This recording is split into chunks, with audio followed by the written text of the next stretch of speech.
All right. Hi, everyone. Welcome to today's webinar. All right. Uh, Today's webinar is entitled The Trading Strategy Clinic. Okay. So we have the Q&A windows open as well as the chat. So please drop your messages uh, in these boxes so that we can analyze any trading strategy or any any analysis that you would like me to go through. Just want to make sure you guys can hear me loud and clear.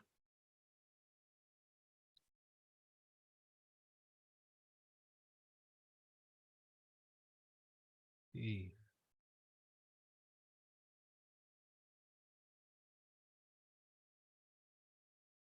Right. Okay. Hi, Moses. All right. How are you today? Right. Can you hear me loud and clear? Can you see my screen as well? It should be showing you the IronFX webinars slide on the first page. All right. Chat is disabled. Okay. Okay. Chat is disabled. Okay, but we can do the. You can drop your messages through the Q&A then. Okay. Drop your messages, questions through the Q&A window. All right. Thank you very much. Okay. Let's just kick things off.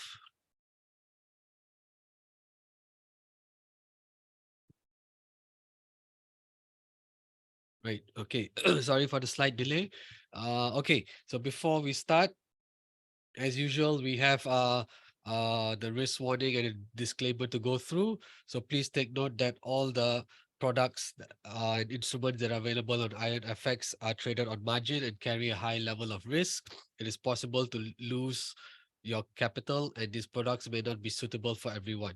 All right, so please take note of the risk involved, and also do take note that the information that is presented in this webinar and on the slides or on the charts should not be considered as investment advice and are purely for information and educational purposes only.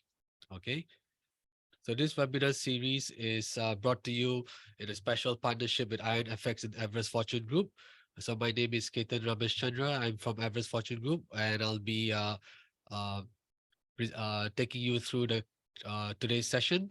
So Everest Fortune Group has been awarded the best finalist for FX and equity research for the following years. Okay, so it's because it's a trading strategy clinic. There's not going to be really much of an agenda, so we'll go through whatever you would like me to discuss. So first of all, just to cover some of the key economic data points that are coming out later today. So we have the US ADP employment report coming up at 12:15 p.m. GMT, followed by the unemployment claims 15 minutes later. And of course, you have the big US data coming out tomorrow, which is the non-farm payrolls, which comes out at 12:30 p.m. GMT. All right. Okay, so just a quick recap on how these data points could impact currency markets and gold prices as well. All right, so we have the FOMC meeting coming up on I believe 16th of June or 14th of June in about 2 weeks, right? And based on the inflation data that we've seen come out of the US recently, it is very likely that the Federal Reserve might raise interest rates again. So especially, and they'll definitely do so if all these three data points, especially the NFPs, if they come in stronger than expected. So if you have a very strong labor market and inflation is still not slowing down, then it's very likely the Federal Reserve may raise interest rates again by 25 basis points, bringing the target range up to 5.5%. So this would mean that it's very bullish for the US dollar. As US dollar rises, bond yields rise, and we will also see naturally that would cause the dollar index to rise. And when you have an environment when the dollar index is rising and government bond yields are rising, you will see gold prices start to pull back quite sharply. Okay, so that's just some background of how this data points this week could impact currency markets moving forward, and also gold prices. All right, so now let me just come to the chart. Let's just pull up. Okay, trading view. Oops. Okay, sorry. Hang on. I need to let me adjust. I've not set up trading view yet. Hang on. Okay. While I do that, just give me a minute while I do that. Sorry. Okay, where is it?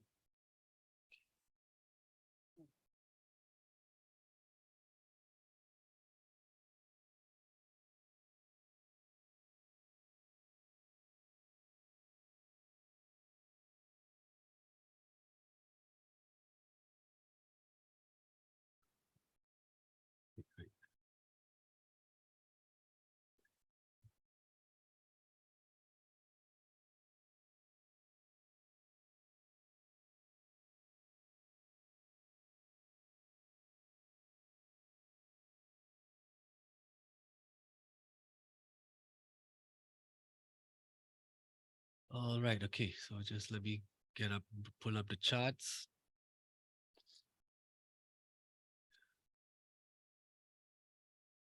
Okay, so let's see where we right. Okay, sorry. Okay, now you should be able to view my screen. We are looking at the DXY, the chart of the dollar index. Okay, this is the daily chart for the okay, this is on a weekly basis. Okay. This is the dollar index, the chart of the dollar index. As you can see, we've had a very strong rise in the value of the dollar index over the past 4 weeks. But today, dollar index seems to be retreating from its high, which I believe it was made earlier today. Right. So we had a similar move in the past as well in February, where we had 4 weeks of rise in the dollar index, which caused gold prices to pull back significantly during this period as well.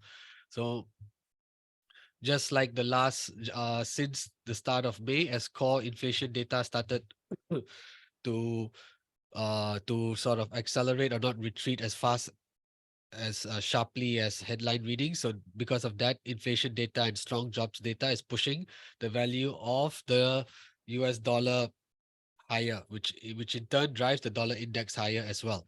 So let's just zoom in into the daily chart. Okay, let's just zoom in into the daily chart so we can see. Yes, okay, so we can see that the dollar index has been rising from about as low as 101, going up to as high as what is this 104.70 yesterday. And today it opened pretty strongly as well, going as high as 104.50, but it now it's starting to pull back significantly. Okay, so let's see if there's any economic data calendar out today at this time, which is causing price to go. Okay, the only thing that's probably well, ECB President Christine Lagarde is speaking. I'm not sure. She's at a conference in Germany, so I'm not too sure if she's going to touch on monetary policy, but it could be a case of uh, profit taking as well. And also do take note that yesterday, one of the FOMC members, Patrick Harker, he's from the Philadelphia Reserve Bank, right? He came out with some dovish comments saying that he might be inclined to pause, or not pause, but skip interest rates, skip the increase in interest rates at the next meeting. Okay, so despite the strong labor market and core inflation data rising, uh, he seems uh, to be in the camp of not raising interest rates in June. So I think all that is having an impact on the value of the US dollar, which in turn is causing it to pull back pretty sharply today. All right, so this is on the daily chart. So we can see there's a nice bullish channel for the dollar index, right? It's been going up pretty steadily for for almost 4 weeks until running into some major resistance yesterday, and today it's being pressured as well.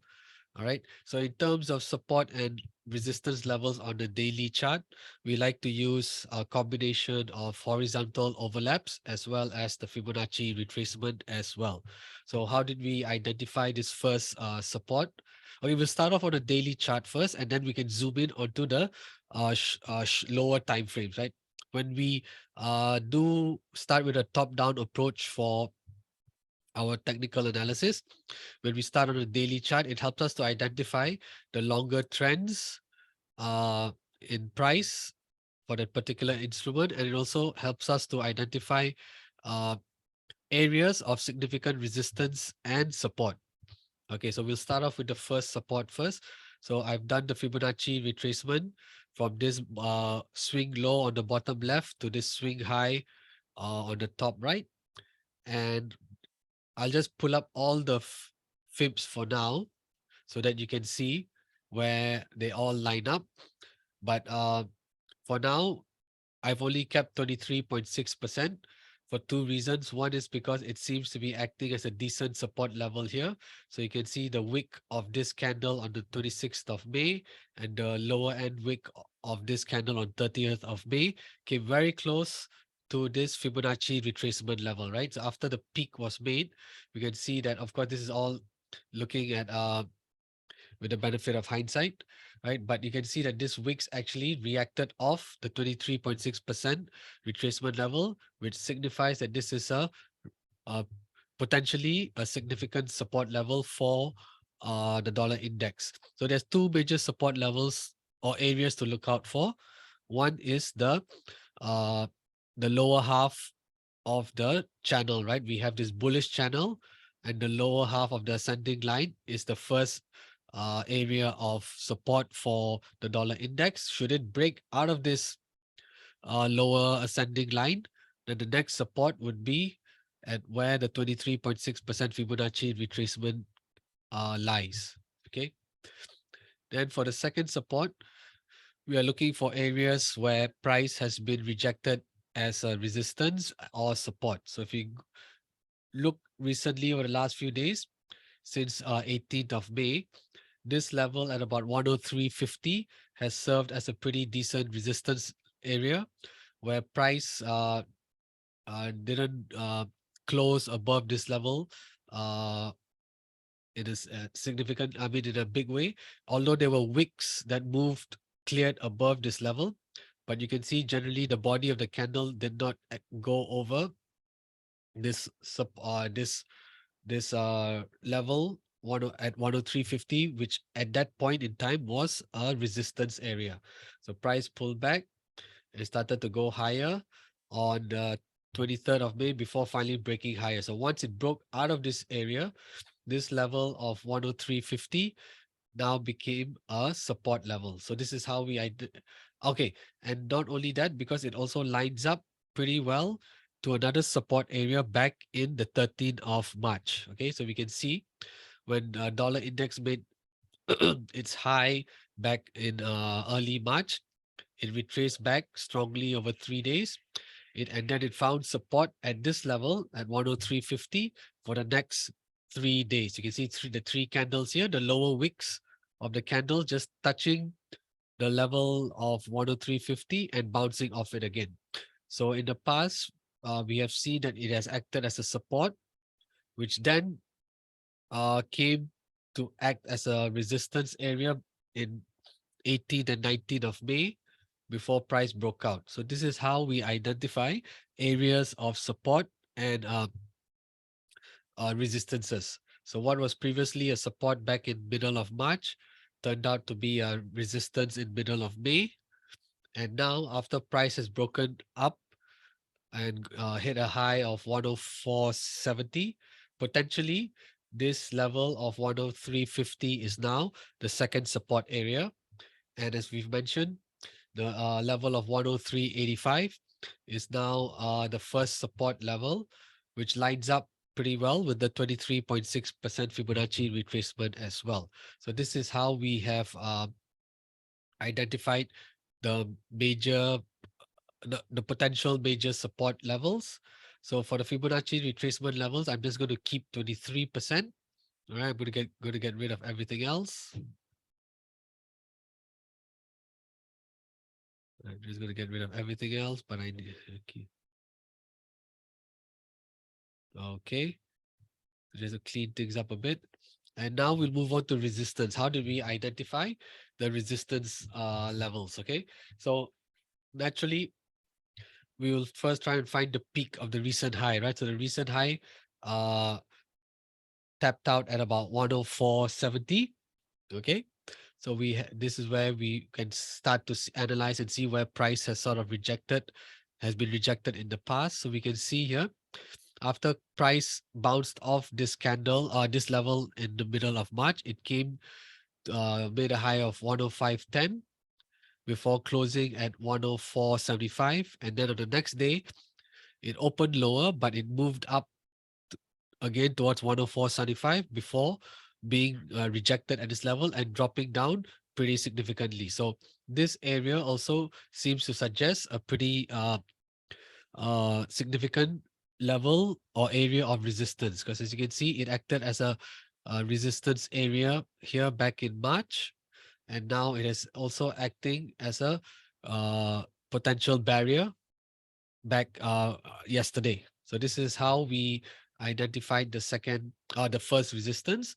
And with regards to the second resistance, as you can see here, from 7th of December on in early 6 January, and of course what I mentioned earlier at the start of March, you can see three instances where price has been rejected at this level of 105.70 and started to pull back pretty sharply after that.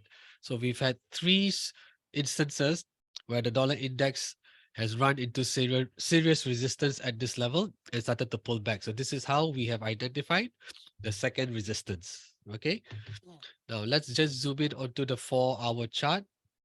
Okay, to see exactly to see how we can fine tune certain uh levels perhaps, and also to see identify potential trade setups.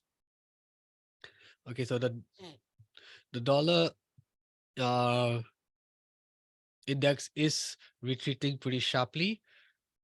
Okay, so as I said, mentioned earlier, this lower ascending trend line of the bullish channel is the first area of support, followed by followed by the horizontal support at 103.85. Okay, so if price were to break out of this bullish channel, and also if it breaks out of this first support, then it's very likely that price is going to drop towards our second support. So a potential short uh, strategy could be to be on the lookout around here at about 103.80. If price does break through the first support and continues to go lower, then it's very likely it is going to head towards the second support at 103.50. Okay, so do take note of this ascending trend line and the bullish channel as well as the horizontal support. Okay, so now that we've talked about the dollar index, so we know now let's just look at the euro. Okay, we'll look at the euro. So again, let's just as an example, let's just clean up all the values here, the indicators and overlap supports, and see how we can try and do a run through on a clean chart to see how we can establish various support and resistance levels. Okay, so we have this nice downward move here from 1.1090 all the way down to 1.0640. So we'll use the Fibonacci retracement tool. So we'll click on it. As we know, Fibonacci, we always pull it from the uh, top left to bottom right for the downward move, and from the bottom left to the top right for the up leg. Okay, so here we will pull the Fibonacci from this swing high to this swing low, and we'll pull up all the fibs. Okay, so these are all the retracement levels. So first of all, we can see very clearly that the level of the Fibonacci retracement level at 23.6% lines up pretty well with resistance area over here, right? Which is what is this? 1.0742. Okay. So as you can see here, price had rejected this area in the past and started to come down. You can see the wicks on 29th of May and 30th of May being rejected around this level and pulling lower. And not only that, this area has also, this level has also acted as a support area back in 24th and 27th of March. And also it acted as a resistance area back in 14th of March as well, right? So you can see here that this Fibonacci retracement level lines up pretty well at various points in time. So this would be telling us that this is a potential resistance area. So you can do it either way, right? You can do the overlap supports first, right? If you see the horizontal overlaps first and you can see clear lines, and then you can draw the horizontal support or resistance levels first, then you can pull the Fibonacci retracement, or you can do it the other way as well. It really doesn't matter, but it just depends on how you analyze the chart and what do you see first, like what is more obvious to you first. In some cases, the horizontal supports may be more obvious first, and then you'll draw those lines prior to doing the Fibonacci retracement. Or in this case, I did the Fibonacci retracement first. Now I'm going to pull the horizontal supports or resistances. Okay, so as I said here, so this level, even here, if you look, go back as far as March, February, and also even if I pull it all the way here, you can see that this level of 1.0736 has acted as a pretty important level resistance in on 15th of December, also close to acting as a resistance back and right at the final day of trading last year. And it did find support around here in early Feb, although price did break through for a while, but it did sort of consolidate around this region before heading lower. Then the euro came back up again in 15th of March, running into resistance here and bouncing back down. Then finally breaking through in on March 21st of March, and then acting as a support on 24th. And now this time here, it didn't really act as a support, decent support. It just broke through pretty easily, but it did act as a is acting as a relatively strong area of resistance.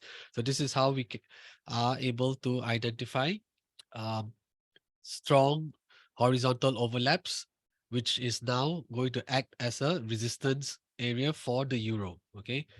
Then in terms of support, of course, we have the swing low here. So we can label this as our first support. Does it line up with any other horizontal levels? No, it really doesn't. So we can probably put this as an intermediate. What we like to do is we like to have at least two different indicators or two different parameters to identify support and resistance levels.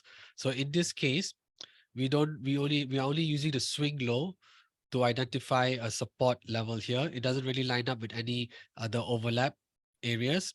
So in this case, we generally like to label this as a intermediate support. So in this case, I won't label this level as a major first support, but rather I'll label it as a intermediate support. So that's why I'm going to pull up this green dotted line here. All right. It's not so clear because we see the Fibonacci 0% Fibonacci retracement level here, but yeah, we're going to label this as our intermediate support. Okay. Now for the first real major support, what looks like a decent level is probably around here, right? We can see around this level of 1.0540 price, the euro basically formed the double bottom back on 24th of March, or actually a triple bottom, right? 24th, 27th, 24th of March, 8th, oh, sorry, 24th of February, and then 8th of March, and finally 15th of March. So basically we have an area here where price has formed the triple bottom before moving higher. So this should be signaling to us that this is a major support area for the euro. So this is why I'm going to label this as my first major support, right? Okay, although this doesn't line up with any of the other Fibonacci retracement levels, but do take note that a price action like this signifies that this is a major support level for now. Okay, and even if I were to pull it back as far, I could even perhaps pull it back as far as here, right? Back to 1st of December, where price, after rising sharply, strongly for 2 days, ran into serious resistance here. Price roughly consolidated over the next few days, moving higher and finally pulling back, finding support here in early January, and then finding the triple bottom as what we initially discussed. So you can see that this is really a significant level of support for the euro. Okay, the second level is probably a bit too far away now to discuss, but since we already have the intermediate support level, we'll just keep it as and we'll just make do with this first support because after that it's really quite a long way down. Okay, then next in terms of the second resistance level, how can we identify it? Okay, one way would be to look at the Fibonacci retracement levels. And not only that, but see if it lines up with price action of candles in the past. Okay. So over here, and the 50% looks pretty decent. We can see all the price was rejected here at 38.2. It did find some resistance here. There's a pretty decent overlap here. Yeah, perhaps we can see because this between the first, and if this were to be our second resistance, there would be how many pips? About 60, about 80 pips. Yeah, so probably this is probably a decent area to put up to label as the second resistance as well. So I'm going to label this area here as the second resistance, which also lines up pretty well with the 38.2 Fibonacci retracement level. Okay, so all these other uh, Fibonacci retracement levels 50 and 61.8% are still important, but because price is still way below these retracement levels, because we haven't even broken through the first and second resistance levels, we'll tidy up the chart by just keeping 23 and 38. So I'll go and keep where's 23 and 38. I only have okay, I only have either one of them. Okay, so I'll just keep 23, pull up 38. Okay. Right. Okay. So this is where we have identified the how we have identified the resistance levels for the euro and how we've support identified an intermediate support level plus a major first support area. What also looks to be uh, pretty obvious is this downward trend. So we do have a bearish channel as well. So let's just pull up the tool for the bearish channel. Right, we do have a relatively nice price action here. So we do have a bearish channel here as well. All right, so now we've established the channels and the overlap supports and resistance levels. Let's zoom in into the 4-hour chart. Okay,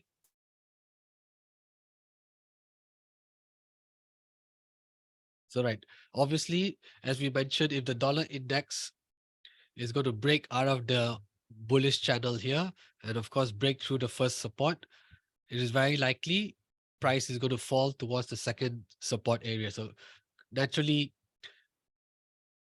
the euro we expect the euro to uh do the same, right? But except in this case, we are expecting it to break through the upper descending line of the bearish channel, and then the confirmation move would be through the first resistance here.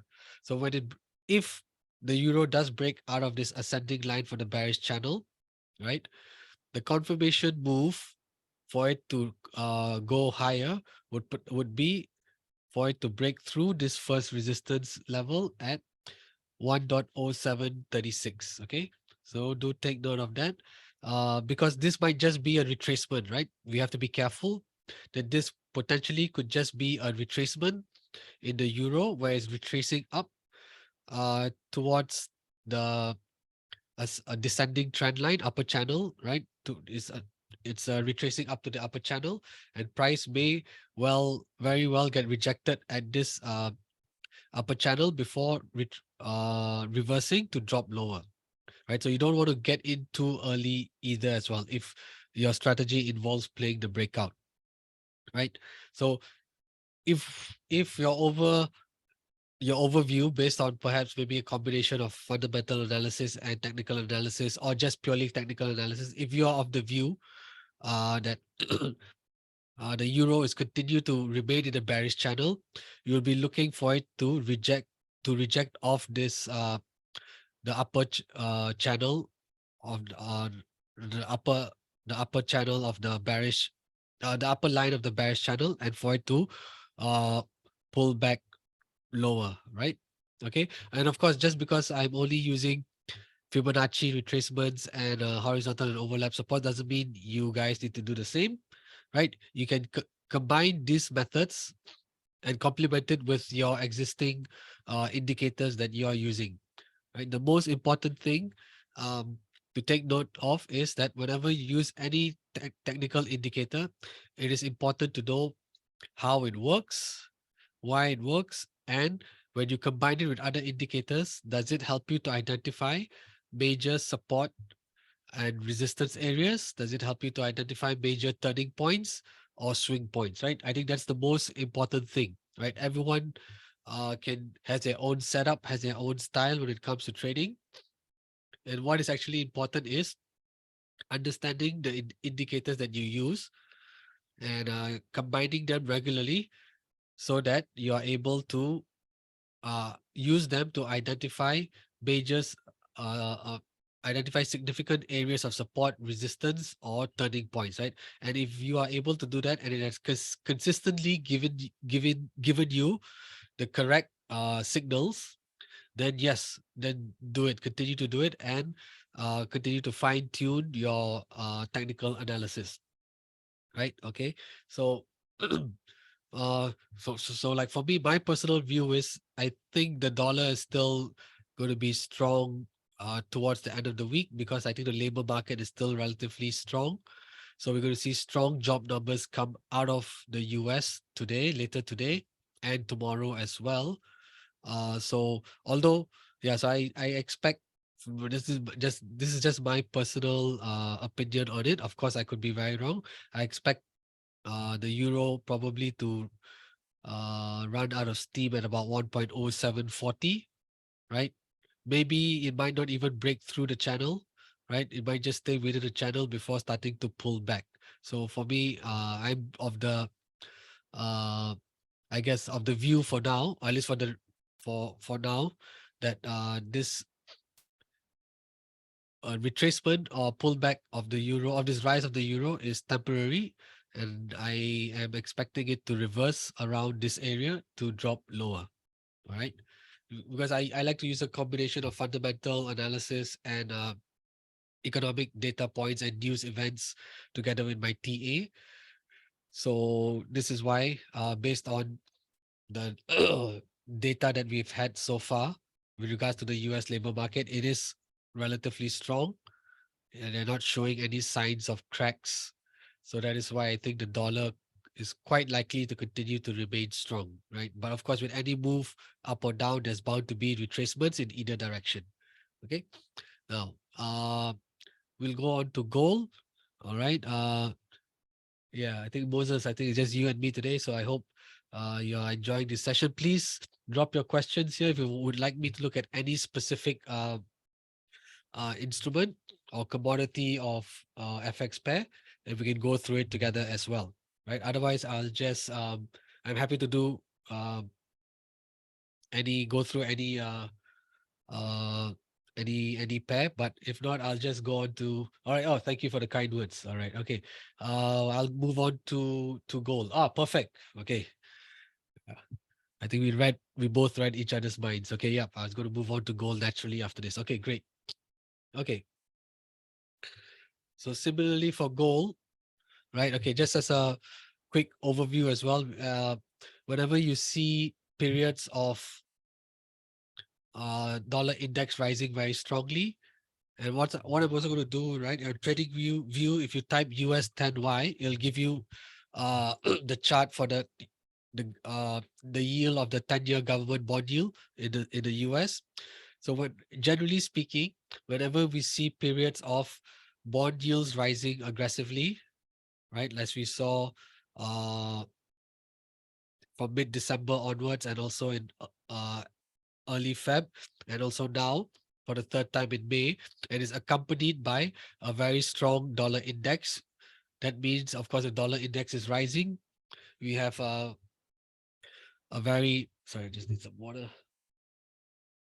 There's a strong demand for US dollars, which is causing the dollar index to rise. So in this moment in time, right? Okay, let me just highlight it. When you have rising bond yields like this, rising sharply, combined with the dollar index also rising sharply here, over here. Although we did have a small, relatively, uh, I guess, mild rise in the dollar index, but you can see here in February and in May, of course, we've had very strong moves. When you see that lined up with the US 10-year bond yields like this, usually it signifies that uh, gold prices are going to be pulling back pretty sharply. Okay, so of course, the most recent case that we've seen in May, right? Gold pulling back very sharply as dollar index rose, bond yields rose. The other one was in February, right? Yes, February and March. So you can see here as well, the value of gold dropping significantly as well. And in December, okay, we didn't see that happening much, right? Okay, so just take note. Uh, when you have basically it's correlation or inverse correlation, right? So sometimes the correlation is tight, meaning that it always plays out. So if dollar index rises, then dollar yen will rise, for example. But for the case of dollar and gold, it's an inverse relationship. So we can call it inverse correlation. So there will be periods where the correlation or inverse correlation breaks down. So we may not see that expected move in the price of gold, right? So do take note, like we have two examples here in February and March and in May, where rising dollar and rising bond yields caused gold to pull back significantly. All right. And just to go on a slightly more higher time frame to establish a major selling area. So this level of 2050 to 2070 for gold prices in the right has acted as a major resistance area. Okay, so previously prior to July and August of 2020, the previous high in gold was made at about 1915 per ounce, right? $1,915 per ounce, and it retreated, and then finally it broke through that previous resistance or all-time high to hit 2070 per ounce, right? Roughly before pulling back.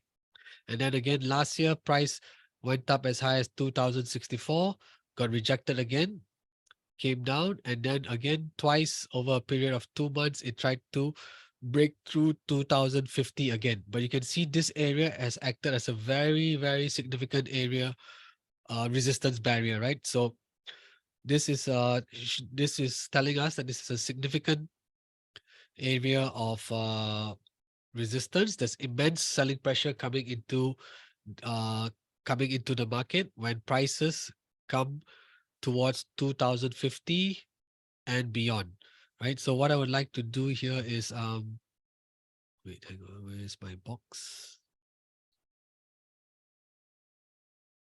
To label this, right? I'm going to highlight it as a zone uh rather than a line. Okay. Oops, what did I do?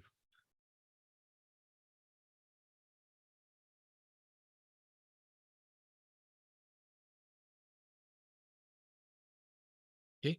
So what I'm doing now, I'm going to just zoom in a little bit and we'll move down the time frames, right? So what I'm trying to do is to keep this on my chart as a reminder that this is a area of intense selling pressure, right? So if gold prices do reverse, right, around here, where are we now? 1960, 1950, and start to come back higher, and we've gone long on this commodity, we should be aware that this region is going to act as a significant barrier once more. Okay, so do take note, a lot of selling pressure is going to come into play around here. So this is why I would like to highlight it as a major resistance area. Okay, so just to keep that in mind, just to remind us that there's been one, two, three instances since August of 2020, where gold prices have been exhausted at 2070 per ounce, right? Roughly speaking, that's where it exhausted at its absolute peak, right? Between 2066, 65 to 2075, right? So do take note of that. Okay, now let's just come back into the daily chart. Okay. So I'm just, like I said, I'll keep this in the background. Okay. All right. Let's just clean this up again. Let's just clean everything up again so we can run through it and try and look at new levels again. All right. So now we're on the daily chart. Okay. So first off, we can see that we have a big move up here and then a downward move here, and we have uh a relatively good overlap resistance over here as well. So you can see the wick of this candle lining up pretty well with this body and this wick being rejected here as well. So this is a bit higher up than because of where price currently is, but you can see that this is uh 2049 is a significant level because there you can see multiple overlap points. And in terms of support, in terms of the next level, probably around here, you can see price finding support over here, finding some resistance over here, and finding resistance here as well. So probably this lower band X as well. But okay, let's look something. Identify support and resistance areas closer to where price is currently trading. Right. Okay. So we have the swing low here.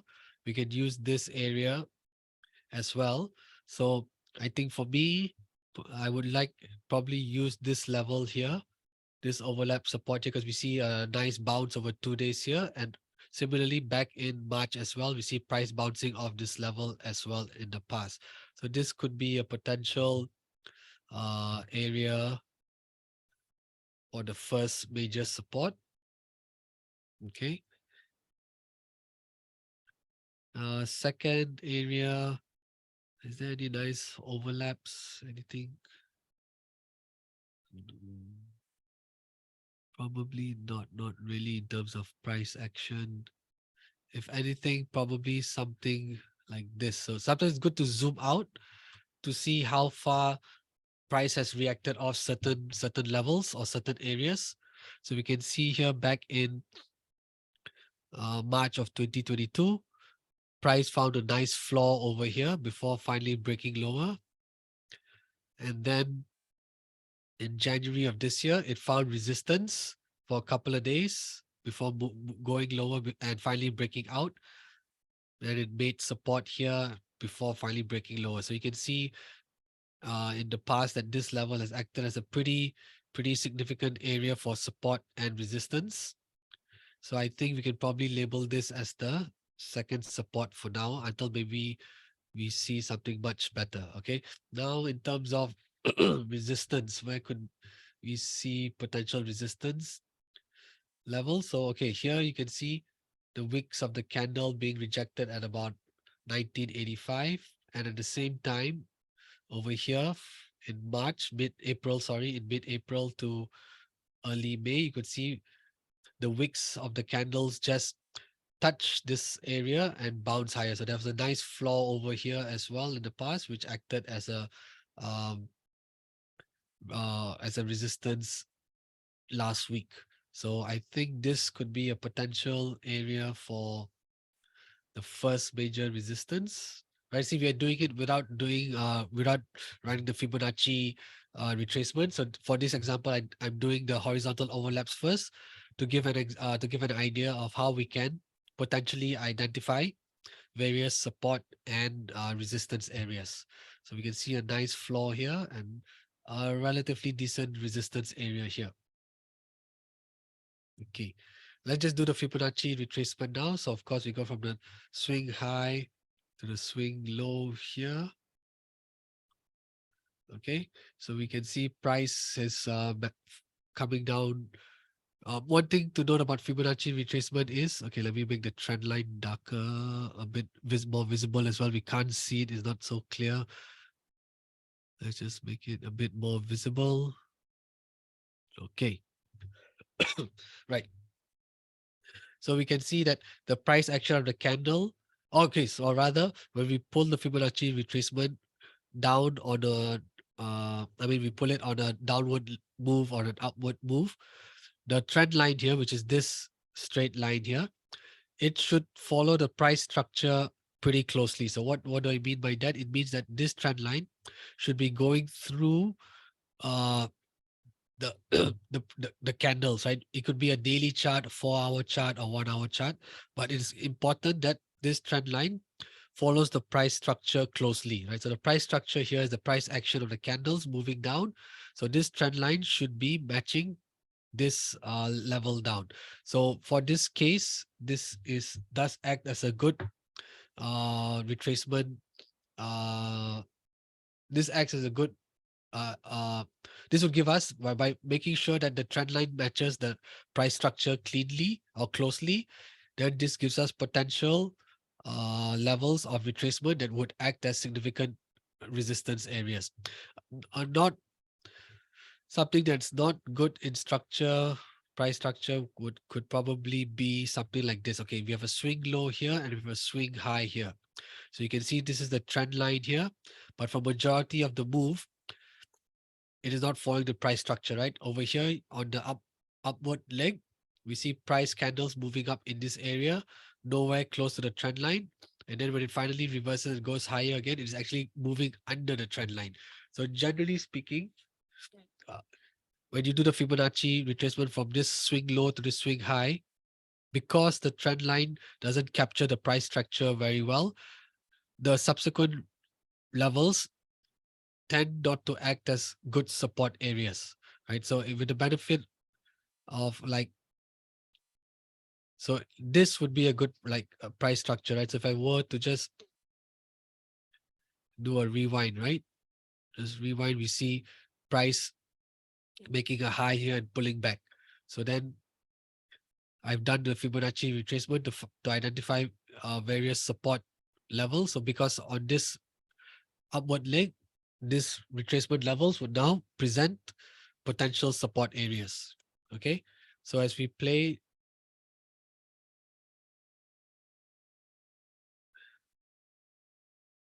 this out, you can see the price broke through the 23.6% support pretty easily, but it actually found support just above the 38.2%.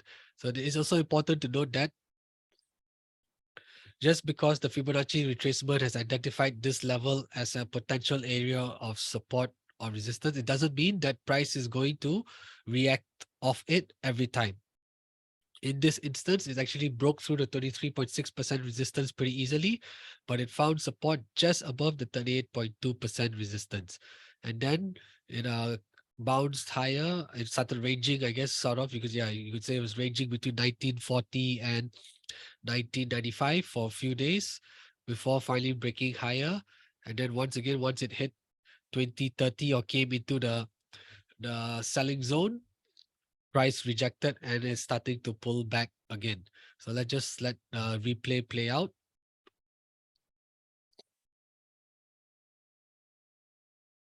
Maybe should go a bit faster.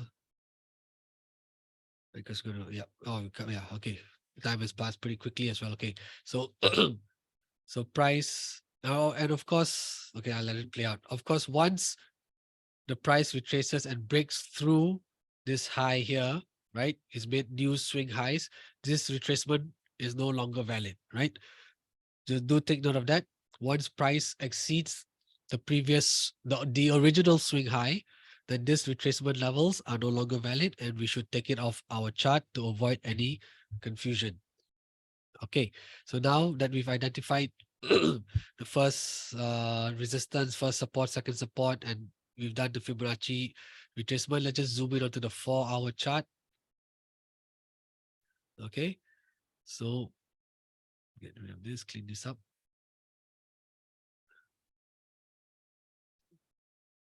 Do we see any trend lines? Okay, I guess you could also say that there's a potential trend line here as well, right? From this swing high over here. coming, touching, making a few touches here, going down. So price.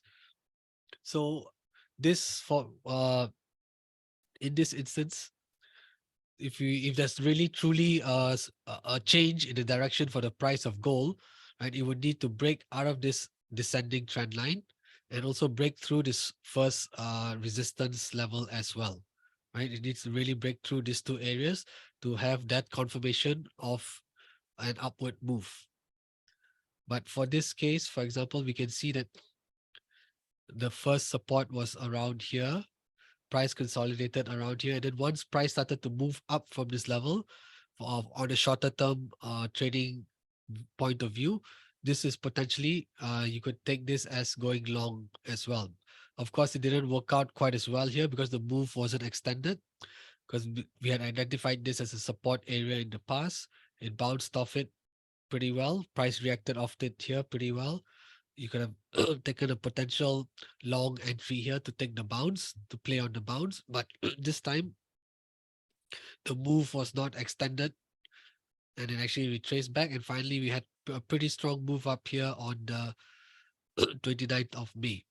But again, it just did a total U-turn and came falling back down again, finding support around 1940 before going higher. So this is how you can use these support levels as potential reversal points as well, because you know that price has reacted off it in the past in end of March, reacted off it last week as well, right? And then today on Tuesday, price broke through it briefly before coming back up again. And if you see it, like you see on this 4-hour candle, price broke through, made a swing low, started coming up. And when the second 4-hour candle started, this is potentially an area where we could have decided and said, okay, price has reacted off this level quite a few times. I think I would like to play the short bounce here, try to ride on this perhaps this retracement moves. You could go long around here, and depending on your risk reward ratio, you could put your stop loss probably just below the swing low here, or if you want the even tighter stop loss, you'd probably put it just below the first support as well. So again, it all depends on your risk management approach and also on your risk reward ratio. And you would have tried capture this to go up towards the first resistance area, potential resistance area at 23.6%. So after it made the swing low, the first area of resistance will be coming in at the 23.6% Fibonacci retracement area. So if we had gone long around here at about 1945, 1946, potentially we'll be looking to close out the position here. Again, it depends on your your complete view and your trading style as well.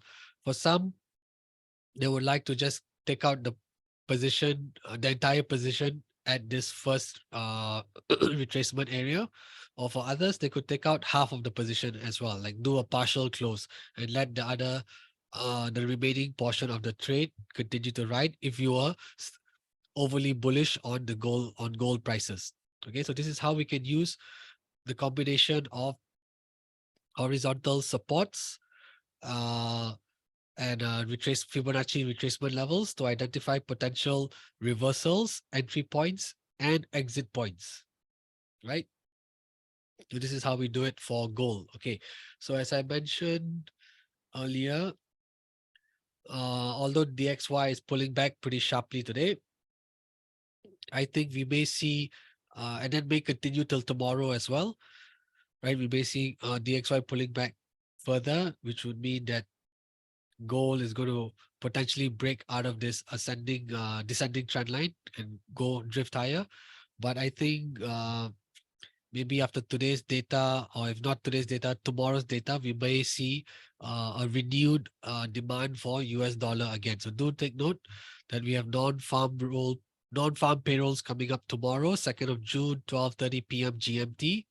Right, you have there's a few components in the employment report. So this is the labor report from the Bureau of Labor Statistics, BLS. They will be releasing the employment report, which covers average hourly earnings, non-farm employment change, and of course the unemployment rate. But the big one of the biggest movers would naturally be the non-farm employment change, or what people like to call NFP, right? Non-farm payroll or payrolls. So as you can see, it has been rising. It has been the change has been pretty steady over the last few months, and the previous reading was relatively strong. We had 253,000 jobs gained in the US. For this current reading, we have an estimate of 193,000 jobs. So if the actual reading comes in higher than the forecast, that would signify a bullish catalyst, a potential bullish catalyst for the US dollar, which in turn would drive dollar index higher, drive bond yields higher, and then that means gold prices are expected to fall. And naturally, if your dollar is going up, your euro is going to fall, your cable is going to fall, dollar yen is likely to go higher as well. But before all of that, do take note, we have ADP non-farm employment change of payrolls coming up today at 12:15 p.m. GMT, followed by unemployment claims at 12:30 p.m. GMT, right? So similarly, if we have a number that comes in higher than the forecast or the estimate, which in this case will also be higher than the previous month's reading, plus for unemployment claims, oh, sorry, I was looking at the wrong one. Sorry. If we have ADP numbers that come in higher than the estimates of 173, the last month's figure was actually pretty high, but if it beats estimates here, and if we have unemployment claims come in lower than the estimates, right? This is a very bullish scenario for the dollar index. So we can expect dollar index to rise and gold prices to fall. So this is the first major economic data point coming up today, and tomorrow will be the big one. So do take note of that. Okay. What I'm going to do now, I'm just going to launch a poll. Moses, I hope you can kindly respond to this. And yeah, we've come to the end of today's session. I hope this has been great for you. And yeah, if there's no further questions, then yeah, I wish you all the best in your trading for this week. And take care and have a great week. All right. No worries. Thank you so much. All right. Thank you. Yeah, and I'll catch you catch you at the next one, I suppose. All right. Take care.